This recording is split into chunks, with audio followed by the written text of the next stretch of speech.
I'm gonna keep it a buck. They took my and went to the back with it, and they were like, "Yo, come back here." So I looked at the CO. I said, "Yo, you gotta put me in another pen." You know, I'm saying, I'm being true because I want you young boys to see that it can happen to anybody, that anybody could get it, that you're never too tough to get hurt or killed or stabbed or cut. This is about survival at the end of the day. Really the hottest nigga, you gon' respect this lava. I'm shooting it if I pull it, boy, make sure you want this drama. I bring it to you like it's Law and Order SVU. Turn you to a vegetable, now you look good inside a soup. Family come from Bishopville, but I grew up in that Bronx Zoo where they shoot you dead in the street and then dance all on top of you and I do what I gotta do. Started. Please don't get me started. Started. Forever. Alright, so you said after that you got packed up, you moved, you started moving around, and it was still static. Like what was that like? Yeah, it was staticky. Like they sent me to the YME pen. Right? They tried to put me into a house that was like the headquarters for the Almighty Blood Nation. So it had like 30 Bloods in it, right? And I knew that the niggas in my house used to mess with them because they used to come to my house. Those dudes, you know what I'm saying? And holler at them and piece them out and everything. And I refused. I said, I ain't going in there. Like, I'm not gonna do that shit to me. You know what I'm saying? Feed me to the wolves like that. So the captain was like, if you don't go in there, I'm gonna write you a ticket. I said, bust your pen. They're not gonna do that shit to me. You know what I'm saying? Like, fuck out of here. So they sent me to the YME pen. I told the captain, I told her, if you're gonna treat me like a bird and put me in any house where they're gonna kill me, I said, every time you send me to a house and I don't like it, I'm gonna fucking refuse. I'm gonna give you problems like you giving me problems. Straight up. So they took me to the YME pen, and they took me to another house, and that was the house that I was in before I had left the last time. So I went in there. You know what I'm saying? I'm gonna show this is the twist right here to show you young boys that you never safe in jail, never, right? They packed me up like a week later. I'm chilling, ain't no bloods in the house. I'm good, smoking. I'm doing me. They packed me up. They say, yo, I'm taking you to OBCC. I goes to the bullpens, right? The house that I refused to go in, some shit jumped off. They packed the whole house up. They put all them niggas in the pens with me, right? They put like 2 or 3 dudes that was in the house that I popped off in the pens with us too. Them niggas told all the dudes what had happened, and them niggas tried to get me. Okay, so what was, so y'all was all in the pens at this time? Yeah. Yup.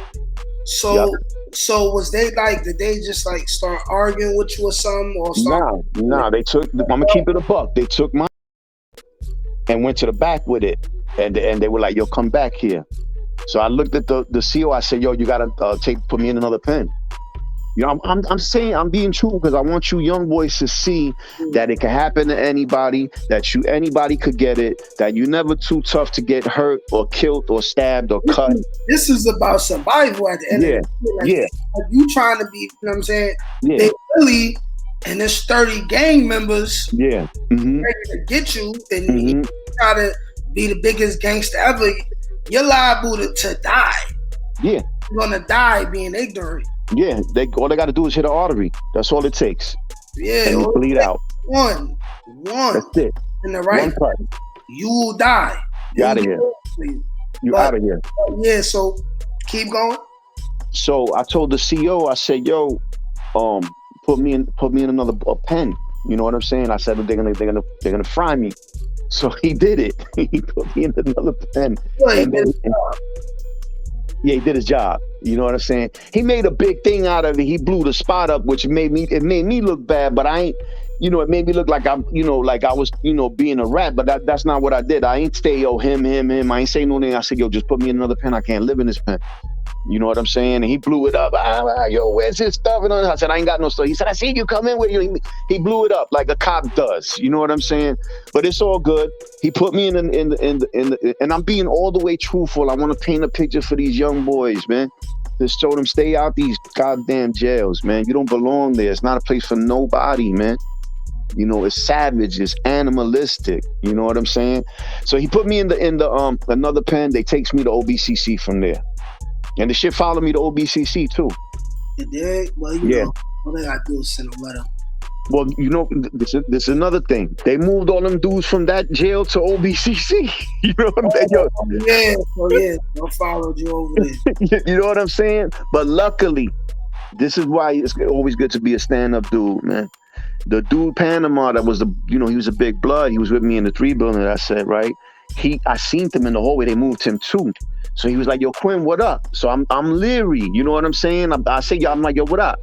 You know, so but he said, yo, Quinn, man. He said, yo, you my man, son. He said, you don't gotta be leery of me. He said, I love you, man. He said, you used to look out for me, feed me, give me cigarettes. He said, you did what you had to do. I respect you. You popped our homeboy. He said, I don't like that kid anyway. He said, you did what you had to do. He said, you see me, you don't never. Real, man, all the time. Yeah, real, recognize real. So when they moved me to OBCC, this is the true story, right? I was so like, at that point, I was like exhausted with all the drama and all the bullshit that was going on. When they moved me into OBCC, it was like 1 o'clock in the morning. So, you know, everybody's locked in. So when I got into my cell, I dropped to my knees, B. This is true, real shit. I said a prayer. I said, God, man, just let me get up top without killing somebody or letting, them killing me. And let me hook up with some real niggas in here. You know what I'm saying? Let me get around some real niggas. I know they in here. You know what I'm saying? And that's what happened. That's what happened. We all have that moments, man. This is just the real that goes on that people just don't talk about, you know, like I had moments too, you know. I done been so angry. I'm in my cell by myself, you know, like shedding tears. You know, like it's it gets that real. It's just people don't talk about it. Everybody act like they was just some super big extra gangster, you know. Yeah. And we human beings, you know what I mean? We feel sorrow, we feel pain, you know. Right. No one is exempt from that. No one. No one is exempt from fear. We're all human. You know what I'm saying? Like, so, okay. So you made a prayer. I come out in the morning. Yes, let's hear. You know, I'm cautious. I'm trying to see what's what and who's who. I meet a dude, my man from Bushwick named G. Niggas is official tissue. It's my son. I love him to death, right? He's like, yo, you from Bushwick? I'm like, yeah. He's like, you know, sometimes I see it like those are my mans. He's like, so he put me on the phone with them. And when he put me on the phone with them, he seemed like we was like, yo, what up? I love you, nigga. And he got on the phone with them and they gave me the thumbs up. So now I'm good. You know what I'm saying? I hook up with another dude from Far Rock named Born. Godbody dude official. There was the kid Tuffy from Queensbridge, Blood Kid. He was in the house with us. My man Ro, a Blood Kid too. He was in the house with us. I became cool with Ro. So I went to the yard to take care of business, man. Like, cause I'm not trying to run or hide and none of that bullshit. I went to the yard and Ro stepped up for me and they're like, yo, I gotta fall back from that. That's my man, yo. And it calmed shit down for me. You know what I'm saying? It allowed me to do the rest of my time there, you know, a little more relaxed and get up north without, you know, any more bullshit. All right. Okay, so once things started dying down, was it pretty smooth until from that point until you went up north? Well, like I said, man, I was because I was getting money. I was going to the store heavy. You know, niggas was getting, what they get in jail. You know, it was smooth. And in them houses in OBCC, those are the Bing houses. They turned them into populations. I mean, shit's just huge. So, we used to roll up sticks, go to the back, up to the upper tier, sit by the window, smoke weed, do jail, bid the way you're supposed to bid. Yeah. And then they sent me up north from there. Okay, now, how much of your time did you serve up north? I did like a year. I got they sent me to first they sent me to Facelia, which is a minimum. I hated it. And Why for you hate it? because them camps is like they wake you up at 7 a.m. You know, you got to wait for a truck to come. They put you on the truck. It's just like slavery. You got to go to the woods and chop wood and be a slave and all this bullshit. You don't get paid. You know what I'm saying? And people be like, oh yeah, I want to go to a middle end. No, you don't. You want to go to a good medium where they have a lot of programs that can help you, like, you know, like electricity, refrigeration, computers, where they got a good library where you could work out. You know, you want to go to a place where you can really benefit from your time being incarcerated. You want to go to a minimum. I don't even know if they have minimums anymore. I know they was closing a lot of them. Yeah. Last time I was up there. So you ain't get into no shenanigans. You ain't have to knock nobody out or nothing. Nah. I went from there. My classification went up because I had a open case in Jersey. Yeah. They shot me to Marcy. Marcy was official. Marcy was like, that's the best jail I've ever been in. Not that it's good to be in jail, but as far as accommodation is concerned. Yeah, you know, accommodations just make the bed easier. Yeah. The right things for you. Yep. And they had a beautiful gym. They had a big ass yard. They had everything in the yard. Bocce ball, like 5 full courts, boxing, you know, anything you could imagine. Football, volleyball, anything you could imagine. A track. And I did my bit up there. You know, I ate good and I worked out and I was all right. Okay, bet. So then you go home. Mm-hmm. So, how many more times did you get locked up after this first sentence that you did? I went upstate 2 more times. 2 more? Yeah. Okay, so how did you catch your next bid? Was it the same kind of charges before? Yeah, it was a direct sale. I sold two cracks to an undercover. And, as soon as I turned the corner, they jumped out on me. I had my co-defendant. He was driving me. I had the marked money in my lap as they jumping out. So I was, it was a wrap. You're not beating that. So, as soon as they jumped out, though, I looked at my co-defendant. I said, don't worry about it. I got this. Don't worry about it. I got you. And, like two other court dates after that, I copped out. I had told them, though, I said, don't worry about it. Don't need to even play with them. Like, nah. I'm guilty. It's over with. Yeah, they give me a decent bid. I'm out of here. I'm gonna go. I had already been up north, so I know up north I'm gonna be okay. You know what I'm saying? So I told my co-defendant as soon as we got arrested, I told him, don't worry about it, I got this. And I kept my word to him. I told him, I'm a cop out. Let me just see, if they're giving me a decent number. You know what I'm saying? I said, I'm a cop out and you'll go home. And that's what happened. Stand up. I respect that. Yeah, thank you. I respect that. I respect that a lot because we all know, man, it's situations where, nigga know he need to take that charge because it's all, and he don't. He let his man, you know what I mean? Like, that's that bullshit. Like, stand up as a man, handle your business, man. That's right. Made your decisions as a man. That's do right. your time as a man. Mm-hmm. It's that simple. And so when he went home, right? I had some people that owe me money in the town. I told them, go get that. I said, keep a certain amount and send me the rest. And they called my name for mail, and I get the Officer Berg at C95. He opened the letter, and it was $800 and $20 bills in the letter. So he looked out for me. So I had money while I was there. I was okay. You know what I'm saying? I got into a situation with this blood kid. It got staticky. It was lit. But he came in the house. At this point, I had been in the house for a minute, like 2 months, and we had a little team. A Rest in Peace Classic was there with me. Shout out to Classic, man. Rest in peace. There was some good dudes in there. 1 or 2 good blood niggas. A few niggas from the Bronx. Some Latin King niggas that I was rocking with. My man Mel Murder from Edenwald. So, I had a nice team. We was rocking. You know what I'm saying? It was money flowing in the house. We was eating. It was good. So the blood kid came into the house and he started acting crazy. Like, nah, I can't live here. All these Puerto Rican niggas, yeah. You know, making a big stink. You know, so, but I'm not paying attention to him. And this one day, I happened to be in the day room. I never play the day room, never. And I never wear my slippers.